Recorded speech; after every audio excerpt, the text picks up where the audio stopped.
Hi, everyone. Thanks for joining us today for our Map Your Show webinar series.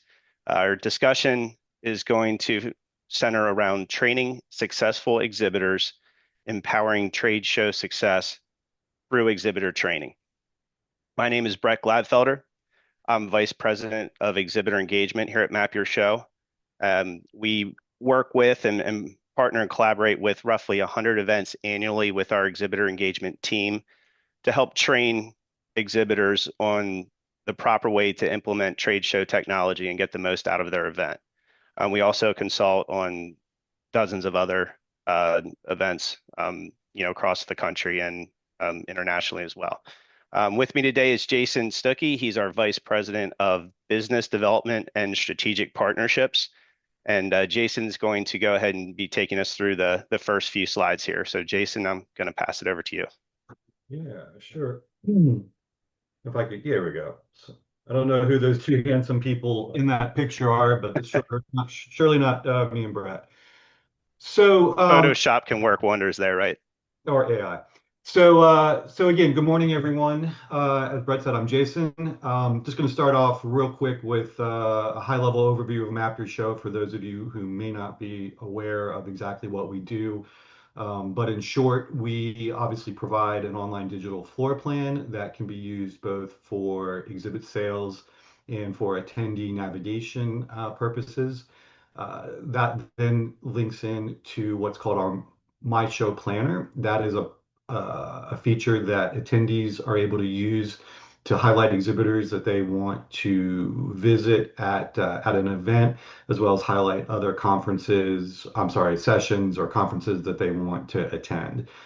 We also have what's called an Exhibitor Resource Center, pretty straightforward, but that is really meant to be the hub of all the logistical activity that an exhibitor needs to take to organize their participation.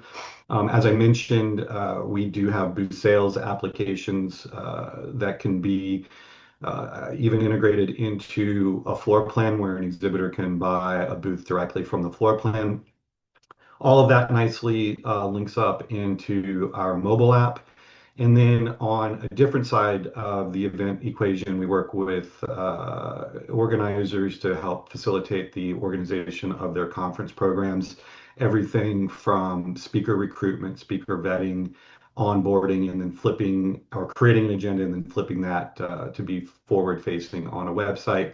And then last but not least is our networking functionality, which we'll talk more about within this presentation. But in short, this does tie back to Brett's team in how exhibitors are able to connect with attendees through things such as the enhanced listings, that we offer, as well as, other applications that help connect buyers and sellers. So as Brett mentioned, Map Your Show is a 20 plus year old company now. We work with 60 of the top 100 trade shows here in the US. That designation is from Trade Show Executive, just a few logos you might be aware of. So moving forward, I want to talk about, the value of exhibitor success. And while it may seem, pretty obvious, there's some things that have happened over the last couple of years that may be beneficial for organizers to refresh and update materials that are available to exhibitors to maximize their participation at your event. Yeah, Jason, just to jump in on that real quick, one of the things that we seem to be noticing across the industry as we came out of COVID, is that a lot of senior event managers, and when I say event manager, what I really mean is on the exhibitor side, right? So the person responsible for coordinating the strategy and the execution of the event, we saw a lot of those people had moved out of the industry, and we're dealing with a younger class of exhibitor organizer type folks. So this is definitely an ongoing effort and a good time to revisit exhibitor training and making sure that we're bringing that newer class of marketers up, the right way through this industry. Yeah, and just to echo that, that's a great point, Brett. Being diving down a little bit more to specific, I know that we have some customers that, for example, in the agricultural sector, that have seen a lot of, as Brett said, their junior staff now being represented, at a trade show booth. And that's great. But what has happened is there's been a loss of institutional knowledge from the people that were managing and organizing the exhibit booths in years past. And what that's doing, and we'll share a little bit more later, is it's actually having a negative impact on the attendee experience at events. So we'll talk more about that. But at a high level, why does success matter? And at the end of the day, everything boils down to lead generation. The number one KPI that exhibitors are using to measure the results of their event, their participation in an event, is obviously how many leads that they've generated. Things, that may have been important, pre-COVID and even in the last couple of years, have kind of taken a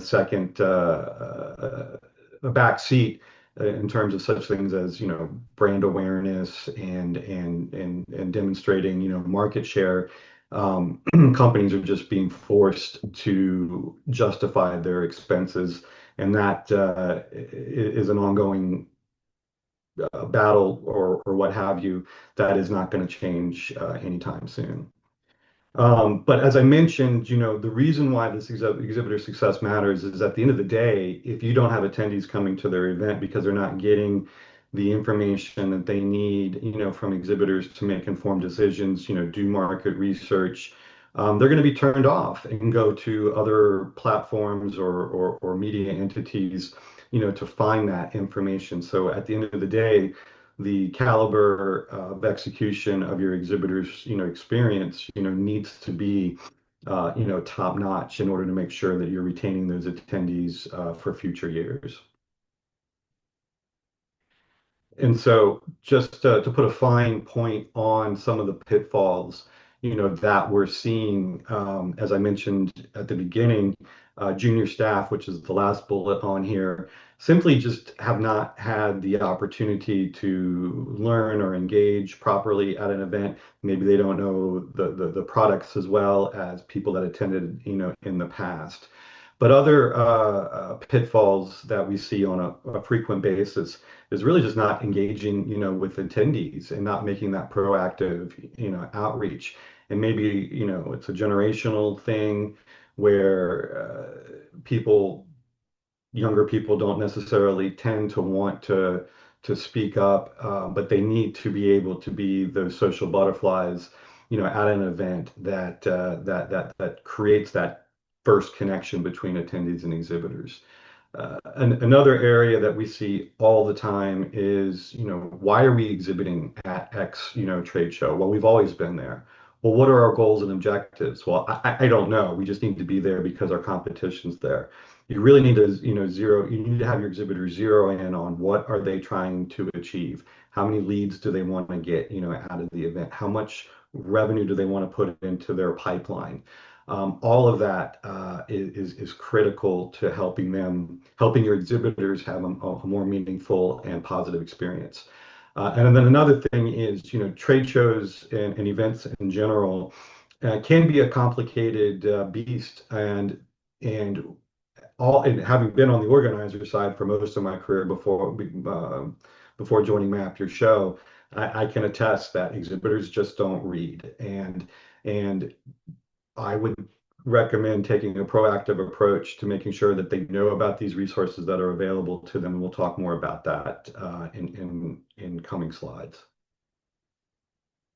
So I'm going to turn it back over to Brett for pre-event preparation.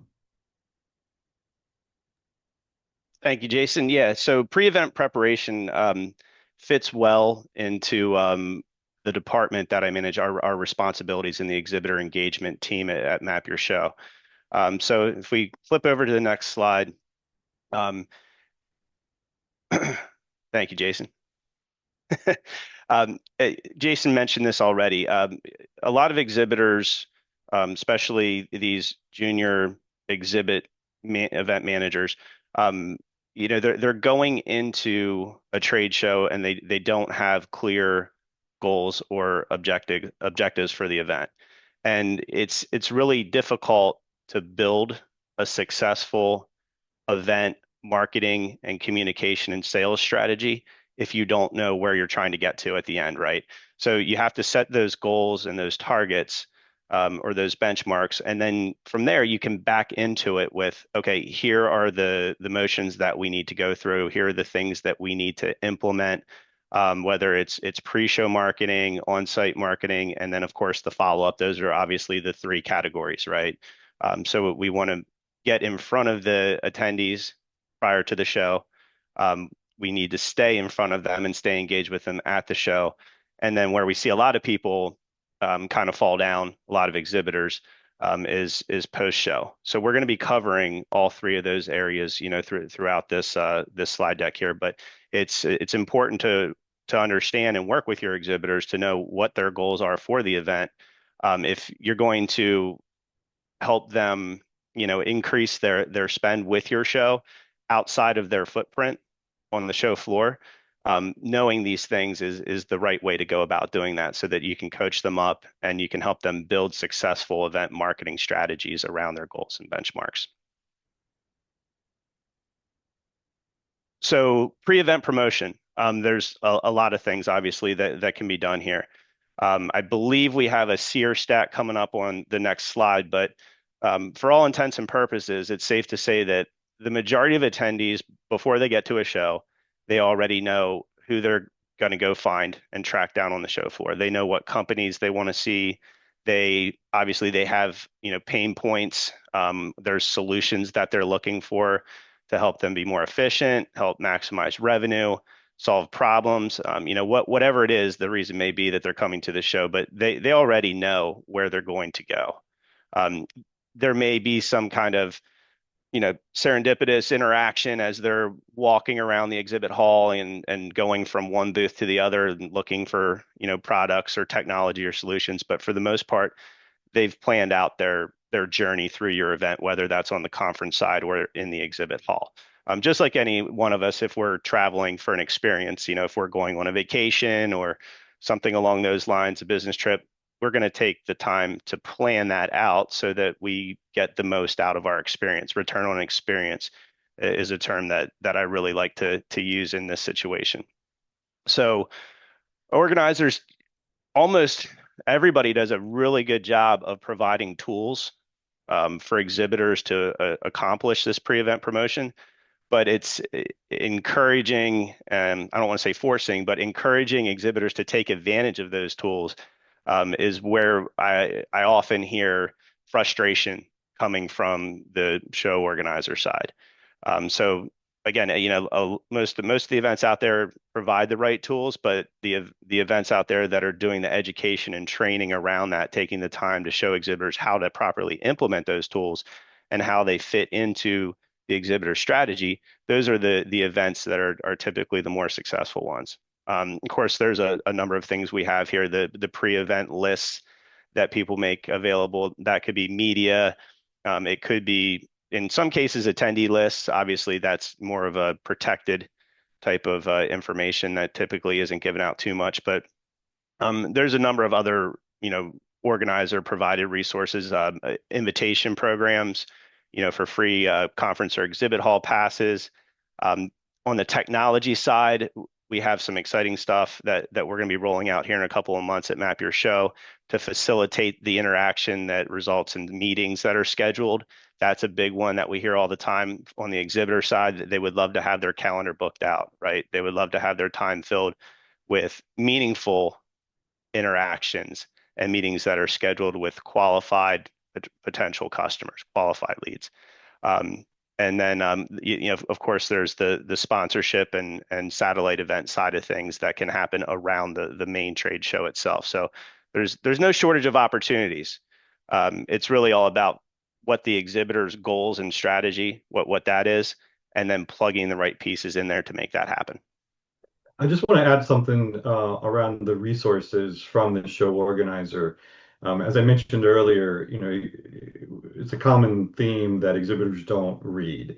And in their defense, they are bombarded with, dozens of emails around the event. Some best practices that I've seen is a weekly tip email that goes out to all of your exhibitors on how best, to maximize, your participation. And just make it a drip campaign, just a once a week email that goes out with one tip on what they can do, and then have links to the previous email so they can go back and look at that at their leisure. They might not read the first five you send, but on a Friday afternoon, they might see your sixth email and go through and be like, "Oh, I need to do this, this, and this." So keep it short is definitely the way to go in 2025. Yeah, but I would echo that, Jason. I've seen that too, where shows are very concerned about the frequency that, the volume of emails going out to their exhibitors.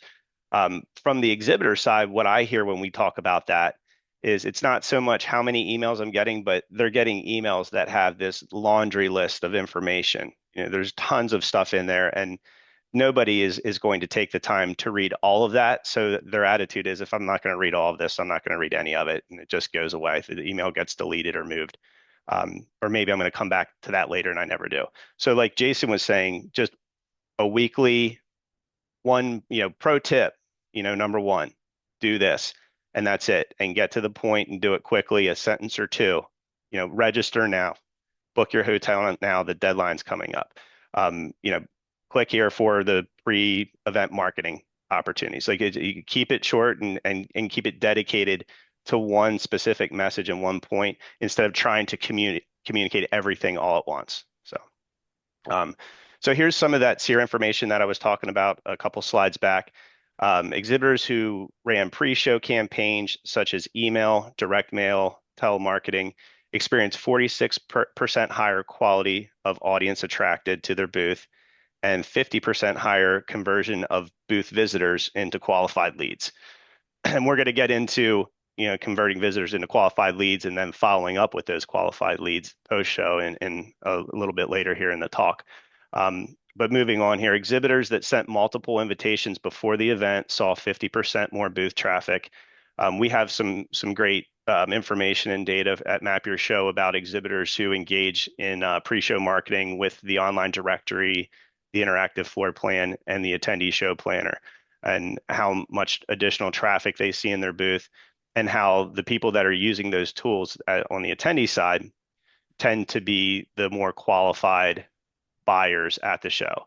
So the people that sit down and spend 2, 3, 4, 5 hours planning, like identifying products, solutions, and technology that they want to see, creating that planner so that they have a roadmap when they get to the show, those are the serious buyers that are going to the show to source new products and new technology. And that's obviously the kind of traffic your exhibitors want in their booth. And the last point here is 94% of attendees engage in pre-planning before a show. Again, those are the folks that are going to be serious about going to the event. They're not looking for a Las Vegas vacation to get away from the family for a couple of days or something along those lines. Right? They're there because they've got a challenge or a pain point or a solution that they need. So it's absolutely essential that your exhibitors are taking advantage of pre-event marketing opportunities if they want to have a successful on-site experience. The folks that are just going to walk in there and put their booth up and expect to be that needle in the haystack that a prospective buyer is going to somehow come across, that's not a winning event strategy for an exhibitor. So moving on to the next slide here. So staff preparation is a big one. I was on a really cool call for a very large trade show, and it was their largest exhibitor. This was a couple of weeks ago. So on this particular call, we were talking about pre-event marketing as part of that, but there was an operational side of it that I had to sit through, which was about 45 minutes. I was actually talking for the last 15 minutes. And I thought this is going to be interesting, which I actually didn't think it was going to be interesting at all, but it turned out that it was. And this particular exhibitor had, I want to say they have almost close to 40 different brands that have their own booth within this very large booth at a very large trade show. So they're making a huge investment in the event, and they make an investment in time and money in terms of training their staff on the messaging and the value proposition of their products and their solutions, their equipment in this case. They're talking to their staff about the do's and don'ts of being in the booth. Like, don't eat in the booth. We're going to get into all this other stuff later, so I don't want to steal Jason's thunder as part of his slide deck. But suffice it to say that their team that's representing their company and their brand are very well educated on what the message is, how to represent the brand, all the way down to the letter of we're going to wear this shirt on this day. We're going to have these color shoes and pants. We're not going to do this. But we're going to be talking about that. So it's extremely important, especially if you have junior staff, that they understand how to represent the company and the products or the solutions when they're on the show floor. And then that just gets even deeper down into ensuring that they have the technical background to talk about the products. That everybody in the booth should be able to speak effectively about the products, that you have represented there, the technology, the solutions. Now, obviously, you're going to have, some SMEs. You're going to have your subject matter experts in your booth, and people have different roles and different functions. But it's important that everybody understands at least the basics, that they can speak with an attendee that walks up to the booth until somebody is available that has a more in-depth product knowledge. So everybody needs to be trained up. That's the final message there on staff preparation.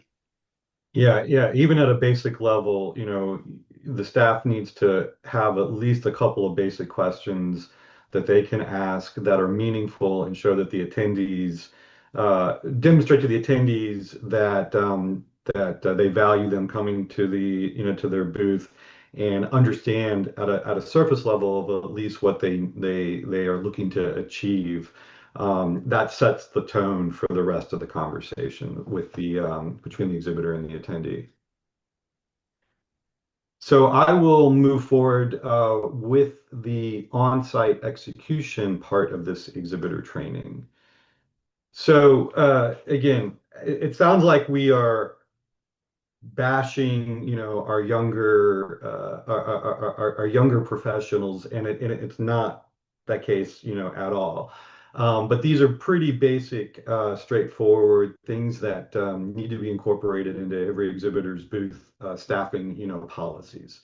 You would be amazed at how many people do not greet attendees when they walk in a booth, especially, a bigger booth, a 20 by 20, 20 by 30 and onward. Somebody's just walking, aimlessly through, the booth, and nobody even reaches out to say hi to them. So it's important to have that engagement with every person that comes through, even if it's somebody who may be just scoping out your booth for competitive, research. You need to know who's coming through your booth. Obviously, the next one is very straight. Jason, before you move on there, I just want to just kind of punctuate that first bullet point, that from my own personal anecdotal experience, and I'm in thousands of booths a year, and across all kinds of industries, that is one of the things that I see happen all the time. In fact, I would say that if a booth doesn't have a dedicated reception area, which obviously that's not physically or financially possible for, depending on your 10 by 10s, your linears and 10 by 20s and stuff like that. That shouldn't be a problem. You're not going to wander around in a 10 by 10 without being able to find somebody to talk to. But if they don't, these larger booths like these 20 by 20s and, mid-tier guys, you can wander around a booth for entirely too long before somebody actively engages with you if there isn't a dedicated reception area.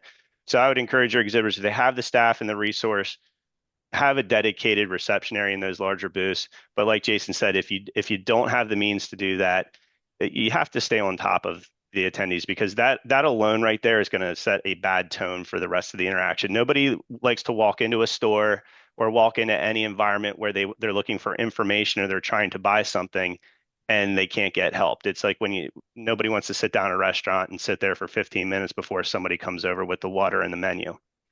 So that's a big one, kind of a pet peeve of mine, as you can tell. But I'll back off of that now and let Jason continue to run through it. Sure. Yeah, the next one is very obvious. It's so frustrating to see booth staff head down on a laptop, not looking at the traffic that is walking by their booth.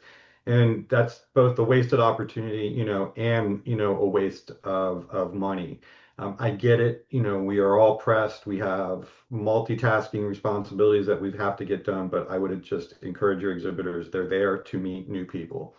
Also, a As big part of part. that was part of that example. I'm sorry to keep jumping in on you. That call that I was on before with that large exhibitor, that was something that they really hammered on their booth staff.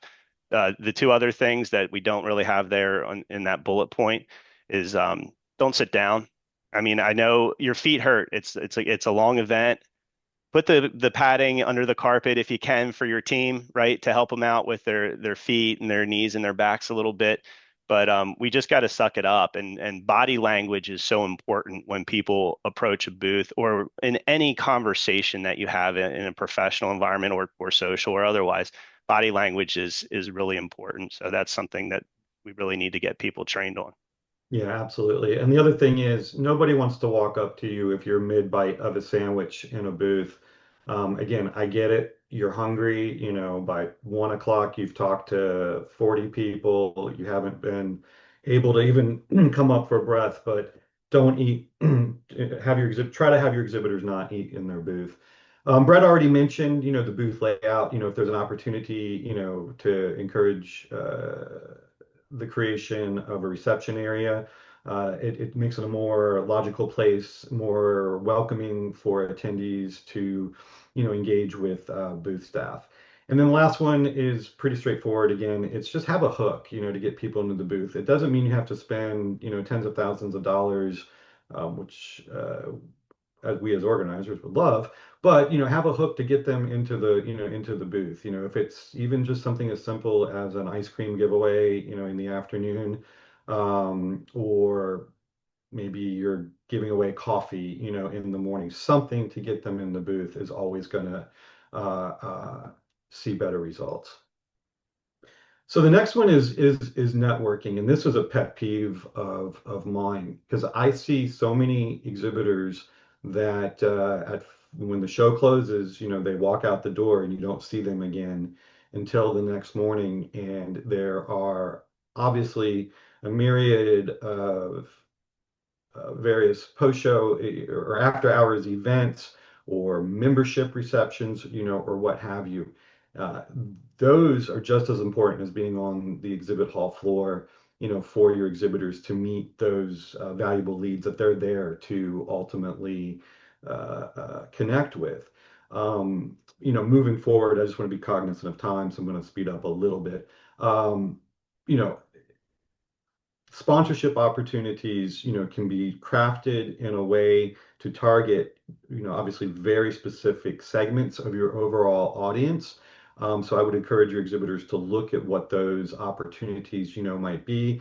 That could be things such as, at Map Your Show, we have Brett's team sells enhanced exhibitor listings, which are a low investment opportunity with a high return to make those, critical connections between the exhibitors and the attendees.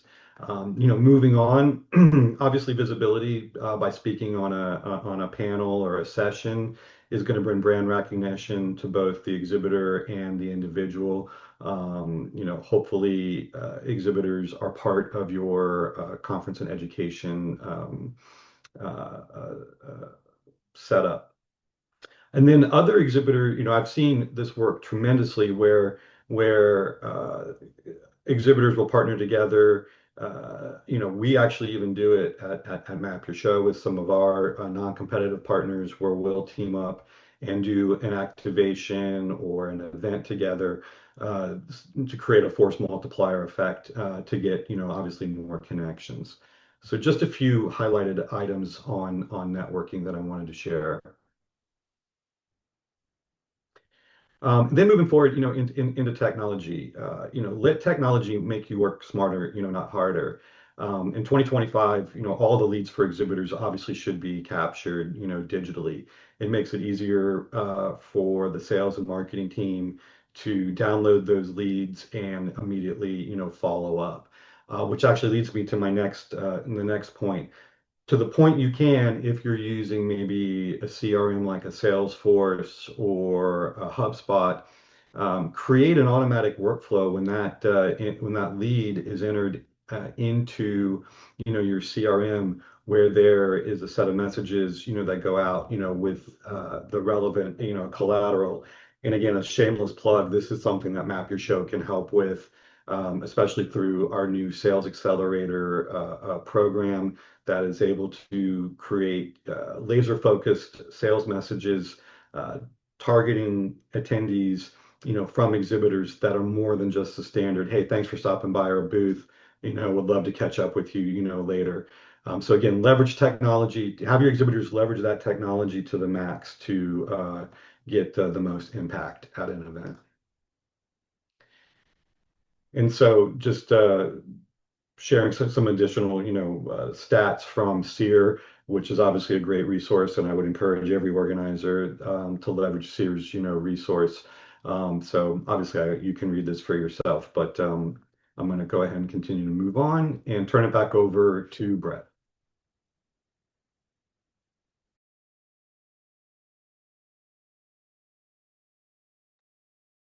Hey, you're on mute, Brett.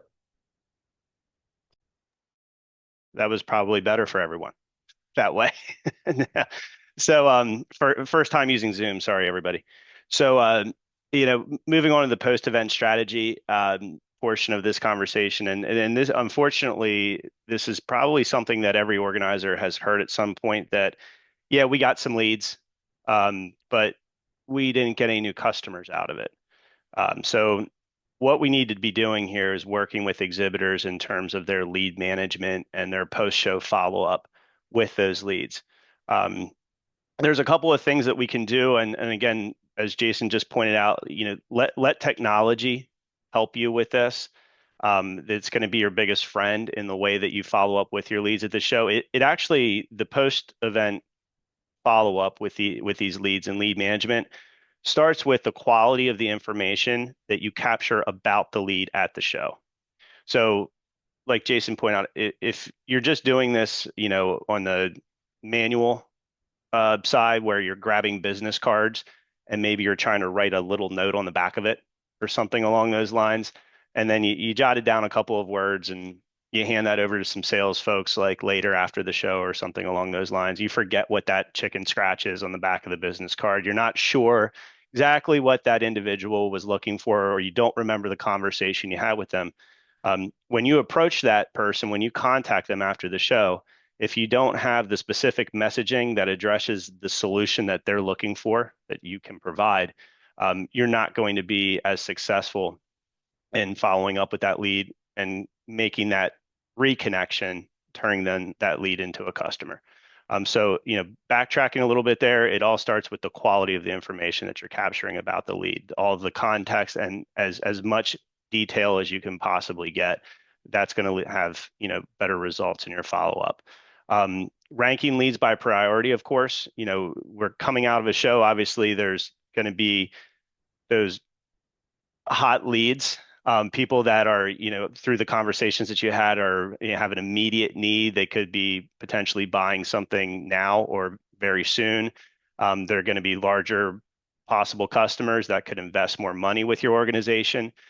So it's important that you prioritize these leads in terms of, how much they could potentially mean to you as a customer. And again, in terms of the timeline as well. If somebody indicated that they have some equipment, but in the next 2 to 3 years, they're looking at changing some of that stuff out for their construction company, you're going to handle that lead a little bit differently than the guy that needs, 4 new excavators next month because he's starting a new project, right? So I would encourage your exhibitors to, prioritize their leads by ranking them. We have some functionality in Map Your Show to do that as well. And then follow up quickly with after the show with an initial message. You don't want to let that lead go cold. Obviously that particular attendee is it's still going to be fresh in their mind that they had a conversation with you 2 days after the show, or hopefully it should be. So following up quickly is important too.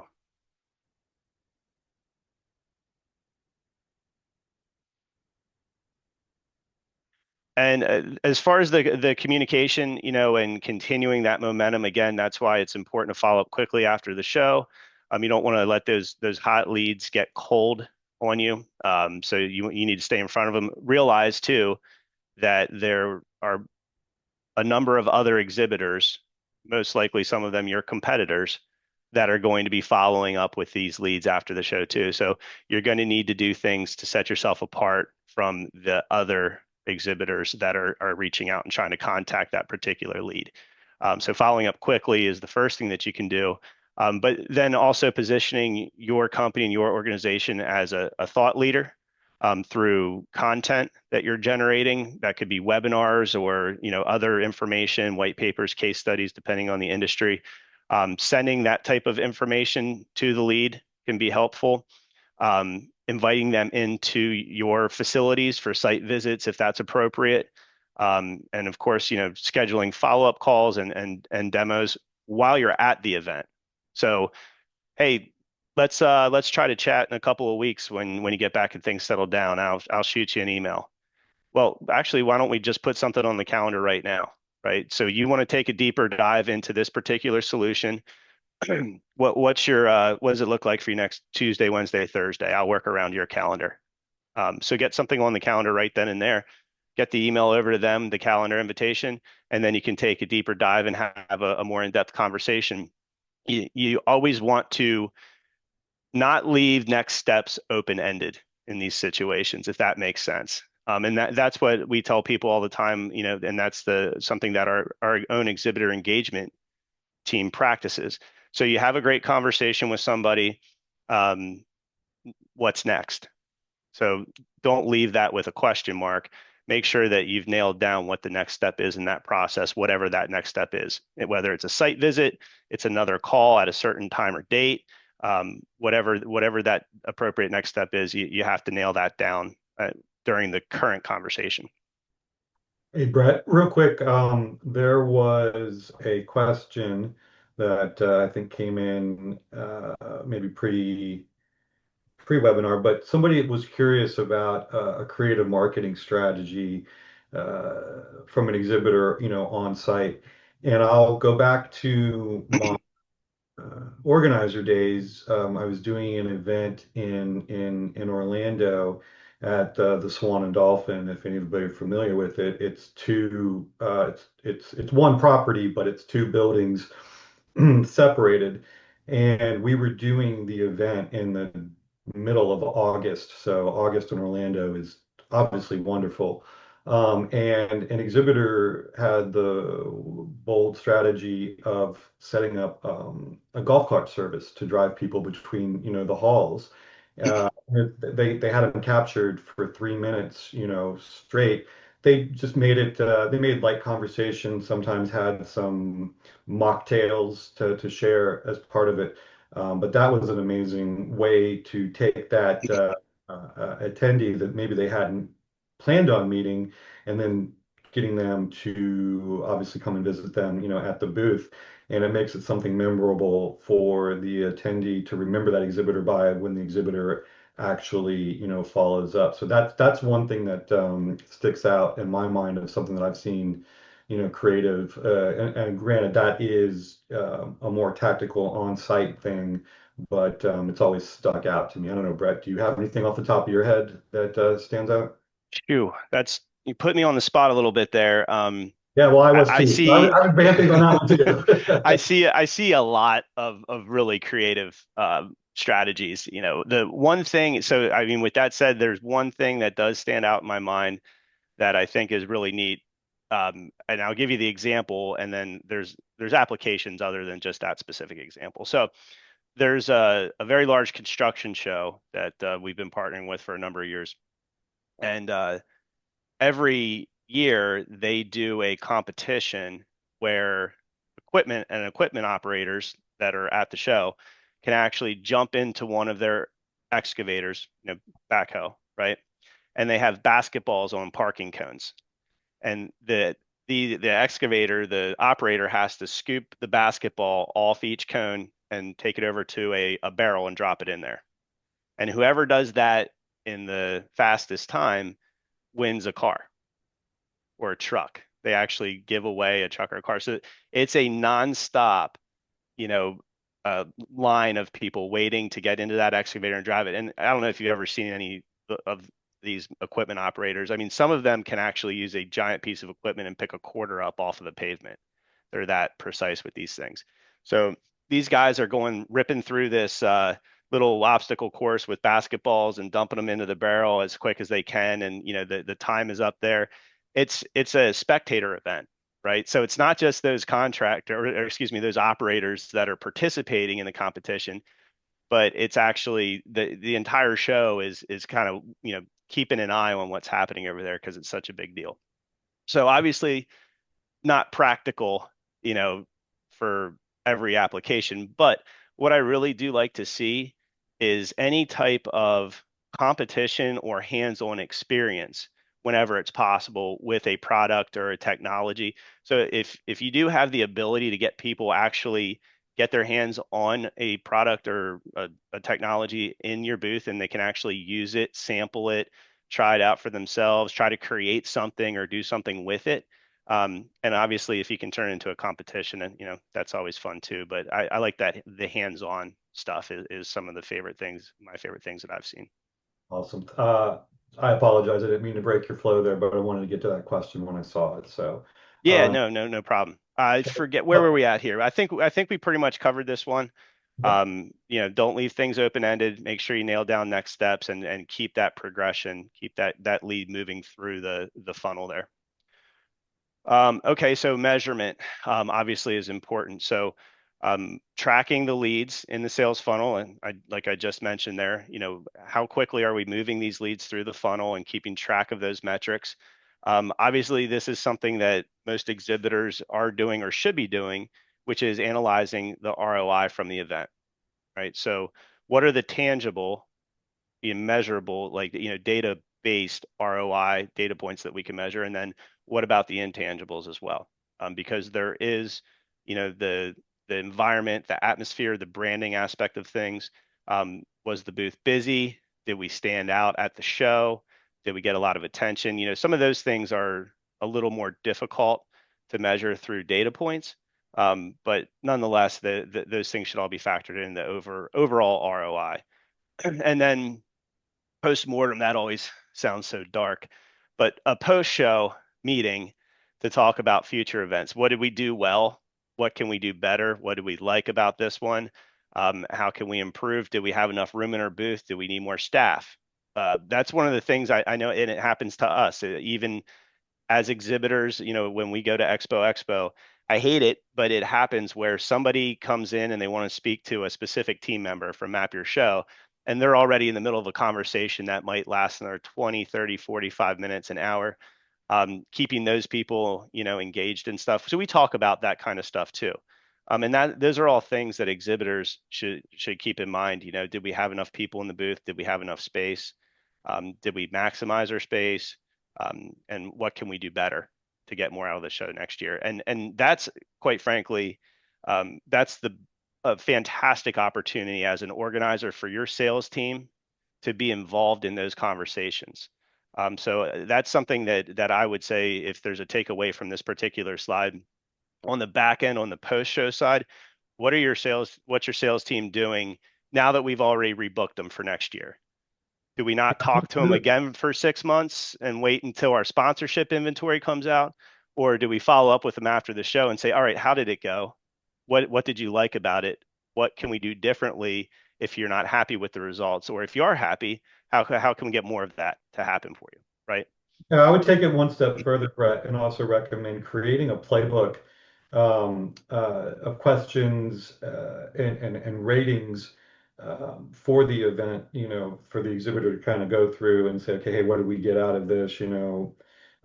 just have a standardized, process, for the exhibitor to really understand how they, are evaluating, the And event.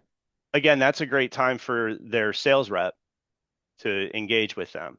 Here's, our post-show ROI playbook, or, our post-show, meeting outline. Let's go through this together so we can talk about what you liked, what you did or didn't do. We weren't happy with our booth traffic. Did you take advantage of all the pre-event marketing things that we offer, the free ones, right? That don't cost you any money, just put a little bit of work into it. Okay, so you can start to uncover some things there and hopefully get out ahead of potential issues if an exhibitor isn't happy. And if they are happy, great. Did you have enough square footage? Do we need to find a bigger booth for you? So upsell opportunities. But again, the whole thing that I'm getting at is having your sales team or whoever's account managers, whatever they may be, engaged with the exhibitor during the post-show talking. Okay, so impact of follow-up. IAEE report on exhibitors says that 53% higher conversion for follow-up within 1 week versus waiting 2 or more weeks. So I think we've probably beat on that point enough in the earlier slide, so we can probably just move on from there. Yeah, as the old cliche goes, time kills all deals. And so the sooner your exhibitors are able to follow up, the better return they're going to have on your event, and it's going to hopefully decrease your churn. So we're going to move forward with exhibitor training, and this is a joint back and forth with Brett and I. But again, as Brett and I've already mentioned, really leveraging resources that you as an organizer have and parsing them out in bite-sized pieces is going to be critical, to your exhibitors, success. And then just like what we're doing right now, I would encourage organizers to work with their exhibitors vis-a-vis a webinar or some sort of on-site training. I know Brett was, I believe, in Chicago or Indianapolis with one of our Yep. customers recently. I think that's critical. Anything else on this slide, Brett, that you want to add? Yeah, I love the site visits and then pulling in vendors and other folks to help train and educate exhibitors. But I think, as we all know, it's getting more and more difficult to get a crowd and get in front of the majority of your exhibit base with those site visits. It can be extremely beneficial. I think it's always beneficial, but it's just not practical all the time. Webinars are great, and we're doing one right now here with all of you folks. But again, what we're in the process of doing right now, and we're actually pretty much towards the end of the process, I'm pretty excited about, is we've created a video library around exhibitor training and how to navigate the exhibitor resource center, the exhibitor checklist, how the front end tools work, and how exhibitors can leverage the directory and the planner and the mobile app to make more connections, meet more attendees. But the approach that we took, instead of doing a 30, 45-minute or 60-minute webinar, is we've got this all down to snackable clips, bite-sized videos, 60, 90 seconds tops, covering one topic at a time instead of trying to go through all of it at once. It's just people don't have the time or the attention span for that anymore. So that's my advice on this one when it comes to success guides and training. Is it short, snackable, one bite at a time. Don't try to get them through it all at once. All right. So again, this just really highlights the key points around the value of training. And again, it's pretty straightforward. Uh, so just want to put a fine bow on, the desire for the reason to do the training is to get your exhibitors to have best possible ROI, of your event. And do that using data. In 2025, it's all about data. And so, data points on, people that create enhanced, directory listings, do they get greater connections online, which correlate to more visits, to the booth? How does the sharing of content, create greater visibility, for your listing, which again, brings people in? and things of that nature. So I think again, we have hammered pretty hard on the need to get your exhibitors educated on how to maximize your event. And I will say that, exhibitors are jaded. They think every event is different, but I mean it's the same, but we all know that they're different. They're different nuances, they're different way, there's just different things about each event that exhibitors need to know. So make sure that you're also highlighting how you're different and that it's important for them to pay attention to what you're offering. Brett? Yeah, I mean, not much to add there, Jason. Honestly, the numbers don't lie. Um, so we're talking a lot about we want the exhibitor to do this, we want you to do that, and it's going to help. Well, that's your opportunity right there to prove that case, right? So give them the why behind what you want them to do, and you're going to find that you have more success in getting their attention and getting to execute. So now we've reached the question and answer part, and this is where you put Brett and I to the test to see if we actually know what we're talking about. And I think Madison has a question for us. Yes, we have quite a few that's been sent in. So I'll start off first with Stephanie's question. How can we help exhibitors set reasonable ROI goals? I what I would recommend is help them think about ROI from a ratio perspective. Um, Ask them, do they know how many sales calls, outreaches it takes, to get a first appointment, to move through, the sales funnel, and then say, okay, knowing that, how many. So as long as they have that in place, and then say, okay, we anticipate X thousands of people at the event, and then ask them, do they think that all of those attendees are relevant or a subsection, of that, and have them start breaking it down into smaller pieces. So there may be only an addressable universe of 1,000 prospects, at the event. And again, they would have hopefully have done their research prior to the event, used those tools that help create connections and so forth, but then help them understand, okay, if it's 1,000 attendees and you get 100 leads, to your booth, and 10 of those, turn into sales, what does that, return on investment look like? Is that just a one-to-one return on investment, which isn't very good, or are those 10 sales that come out of it, is that, going to be a 20x, at the end of the day? So it's really about just defining those ratios and start bringing it down to that exhibitor to really understand, what does it take for them to get back to even, and then how many sales does it take, in order to start getting, powerful multipliers for the return on investment. Brett, anything else you might want to add there? No, I think you did a pretty good job of explaining that. I was going to take a similar approach when Madison read the question. Is everybody at the you make widgets? Does everybody at the event need widgets? Actually, when we look at the demographics, the attendee makeup, 20% of the event they use widgets. Okay. So how do we target that 20%? Right. And so that was part of it. And then the other part of it too, like you said, Jason, is what's their overall investment in the event? How many widgets do they need to sell to be happy about what they spent and what they got in return for it? So Yeah. those are the kinds of conversations that I think need to happen in that case. Yeah, and obviously I was laboring under the assumption that an event has multiple product categories, or it could be manufacturers versus suppliers versus distributors. So again, understanding what segment of the audience is most relevant, to that exhibitor is important. So we All have right. 4 minutes left. Madison, any other questions? Yes. So we have two questions, which Brett, you might be able to answer these best. They're both Uh-oh. about the exhibitor training tools with the videos. Hmm. They're looking for an answer as to if they're available yet, and if so, where can they find them? Yeah, so we're looking at end of the month. By the end of October, I plan to start reaching out to all the folks that partner with our exhibitor engagement group. You'll be hearing from myself personally or your exhibitor engagement manager. So myself or somebody on our team.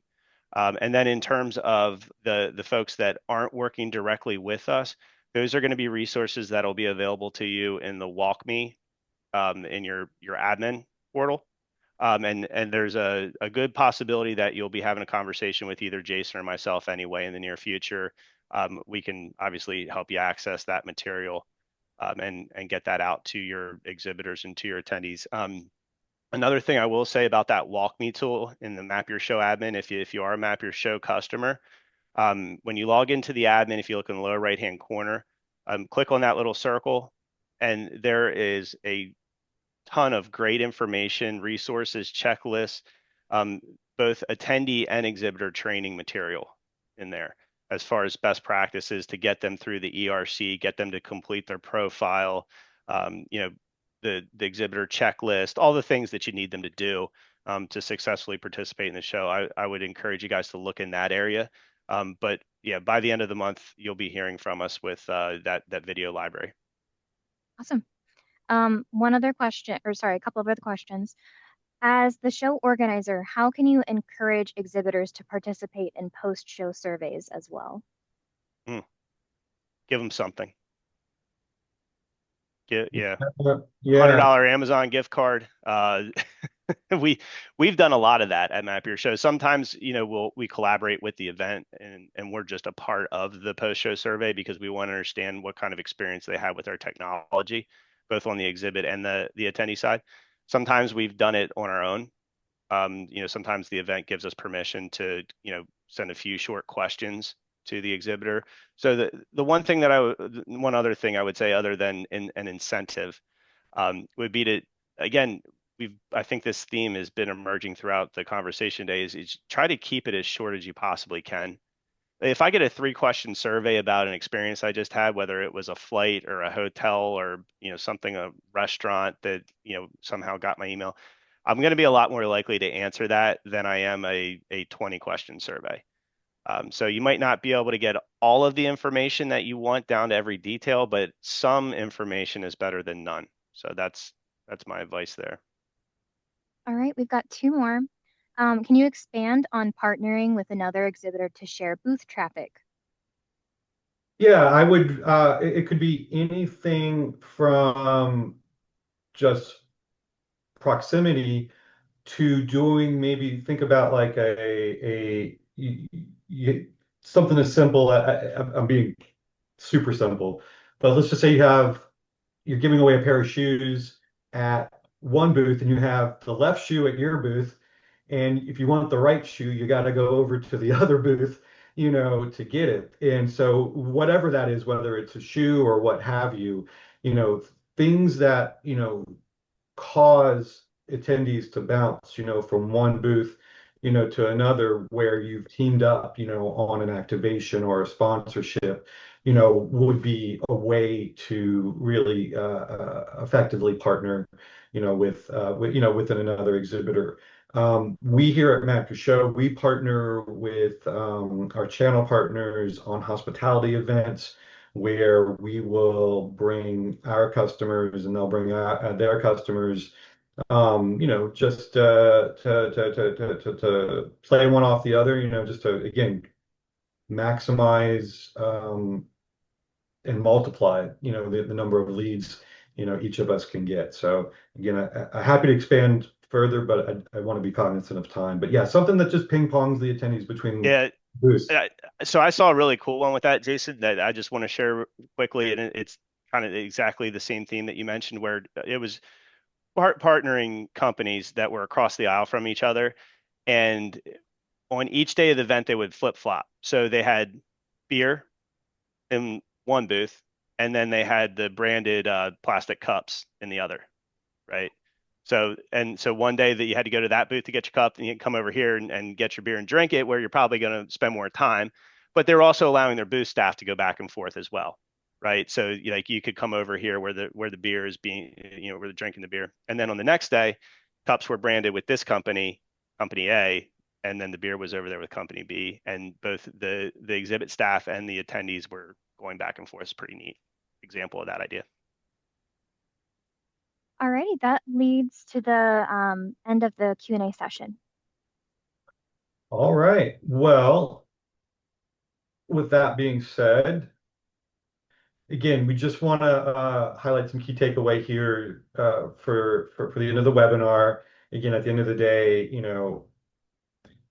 your exhibitors, are and what they do in their booth is really going to define, the event, for your attendees. Is it going to be memorable? Are they going to be satisfied with the engagements that they had? So again, it's all about the experience, at the end of the day. Brett, anything else real quick? No, all I would say is thank you everybody for your time. I really appreciate the folks that attended today, and I recognize a lot of people in the list here. So if there's anything that pops up, any questions you may have or things that you want to talk about or things that you saw or heard that we can work on together to try to implement for your show, you have my email, you have my cell phone. Please feel free to reach out to me anytime. I'm happy to continue the conversation with you. And obviously, here's a download for you and your teams. Please feel free to get the QR code. I'm guessing we are following up with sharing this presentation. If not, feel free to reach out to either Brett or myself, and happy to share. So, on behalf of Brett and I and these amazing AI doctored photos, we thank you for your time today. Thanks, everyone. Take Bye. care. Bye.